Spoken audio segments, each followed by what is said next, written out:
பாருங்க ஷூவை கழட்ட முடியும். பாருங்க ஷூ கழட்ட முடியும்.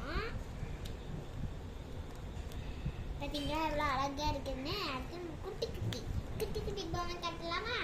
ஃபஸ்ட்டு பாருங்க செம்மையாக இருக்க பிங்க் கலரில் ஹேர் வச்சு, அடுத்தது இது பாருங்க பர்பிள் கலர் ஹேர் வச்சு எப்படி அழகா இருக்குன்னு. அடுத்தது இது பாருங்க எவ்வளோ கலர் ஹேர் வச்சு அழகா இருக்கு. ஓகே, இதுக்கப்புறம் இந்த வீடியோ வந்து முடிச்சு